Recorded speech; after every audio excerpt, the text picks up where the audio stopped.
ಸುಖ ಸಂಸಾರದ ಯಶಸ್ಸಿನ ಗುಟ್ಟು ಹಣದಲ್ಲಿಲ್ಲ, ಮನಸ್ಸಿನಲ್ಲಿದೆ. ಎಲ್ಲರ ಮನೆ ಬಾಗಿಲಿಗೂ ಗೋಡೆ, ಮಂಚ, ಅಡುಗೆ ಮನೆ ಒಂದೇ ಇರ್ತವೆ. ಆದರೆ ಕೆಲವು ಮನೆಗಳಲ್ಲಿ ಮಾತ್ರ ಶಾಂತಿ ಇರುತ್ತದೆ. ಕೆಲವು ಮನೆಗಳಲ್ಲಿ ಮಾತ್ರ ನಗು ಉಳಿಯುತ್ತದೆ. ಕೆಲವು ಸಂಸಾರಗಳು ಮಾತ್ರ ವರ್ಷಗಳಾದರೂ ಒಡೆದು ಹೋಗುವುದಿಲ್ಲ. ಆ ಸುಖ ಸಂಸಾರದ ಯಶಸ್ಸಿನ ಗುಟ್ಟು ಏನು ಅನ್ನೋದನ್ನ ಈ ವಿಡಿಯೋದಲ್ಲಿ ತಿಳಿಸ್ಕೊಡ್ತೀನಿ. ಹಣನ, ಮನೆನ, ಓದುನ ಇಲ್ಲ, ಇದು ತುಂಬಾ ಸಣ್ಣದಾದ್ರೂ ತುಂಬಾ ಆಳವಾದ ಸತ್ಯ. ಹಣವೇ ಸುಖವಲ್ಲ, ಹಣ ಇಲ್ಲದೆ ಕಷ್ಟ ಇದೆ ಅನ್ನೋದು ಸತ್ಯ. ಆದರೆ ಹಣ ಇದ್ದರೆ ಸಂಸಾರ ಸುಖವಾಗುತ್ತೆ ಅನ್ನೋದಂತೂ ಸುಳ್ಳು. ಹಣ ಇದ್ದು ಕೂಡ ಮಾತಾಡದೇ ಇರೋ ಗಂಡ ಹೆಂಡತಿ, ಪ್ರೀತಿ ಇಲ್ಲದ ಮನೆ, ಅರ್ಥ ಮಾಡಿಕೊಳ್ಳದ ಸಂಬಂಧ, ಇವು ತುಂಬಾ ಇದೆ.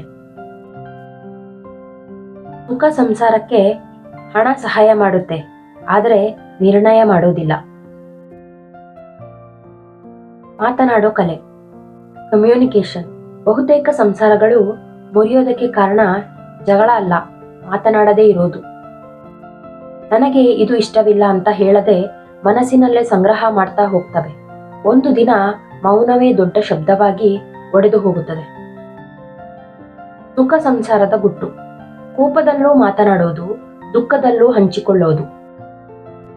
ಅರ್ಥ ಮಾಡಿಕೊಳ್ಳೋ ಮನಸ್ಸು, ನಾನು ಸರಿ ನೀನು ತಪ್ಪು, ಇದರಿಂದ ಯಾವ ಸಂಸಾರವೂ ಉಳಿದಿಲ್ಲ.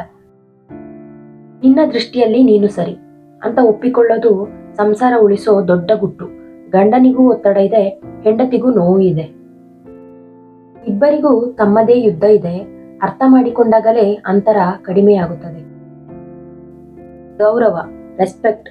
ಪ್ರೀತಿಯಲ್ಲಿ ಕಡಿಮೆಯಾಗಬಹುದು, ಆದರೆ ಗೌರವ ಕಡಿಮೆಯಾಗಬಾರದು. ಮಾತಿನಲ್ಲಿ, ವರ್ತನೆಯಲ್ಲಿ, ನಿರ್ಣಯಗಳಲ್ಲಿ.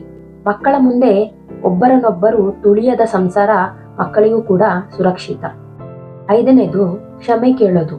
ಕ್ಷಮೆ ಕೇಳೋ ಧೈರ್ಯ, ನಾನು ತಪ್ಪು ಮಾಡಿದೆ ಅಂತ ಹೇಳೋದು ಸೋಲು ಅಲ್ಲ, ಅದು ಸಂಸಾರದ ಬಲ. ತಪ್ಪು ಎಲ್ಲರಿಂದಲೂ ಆಗುತ್ತೆ, ಆದರೆ ಕ್ಷಮೆ ಕೇಳೋರು ಮಾತ್ರ ಸಂಸಾರವನ್ನ ಉಳಿಸಿಕೊಳ್ಳುತ್ತಾರೆ. 6ನೇದು ಚಿಕ್ಕ ಚಿಕ್ಕ ಸಂತೋಷ. ದುಬಾರಿ ಗಿಫ್ಟ್ ಬೇಡ, ದುಬಾರಿ ಟ್ರಿಪ್ ಬೇಡ, ದಿನಕ್ಕೆ 10 ನಿಮಿಷ ಒಟ್ಟಿಗೆ ಕುಳಿತು ಮಾತನಾಡೋದು ಸಾಕು. ಒಟ್ಟಿಗೆ ಊಟ ಮಾಡೋದು ಸಾಕು, ಒಬ್ಬರನ್ನು ಒಬ್ಬರು ಕೇಳಿಕೊಳ್ಳೋದು ಸಾಕು, ಅದೇ ಸುಖ. ಸುಖ ಸಂಸಾರದ ಯಶಸ್ಸಿನ ಗುಟ್ಟನ್ನು ಹೊರಗೆ ಹುಡುಕಬೇಡಿ.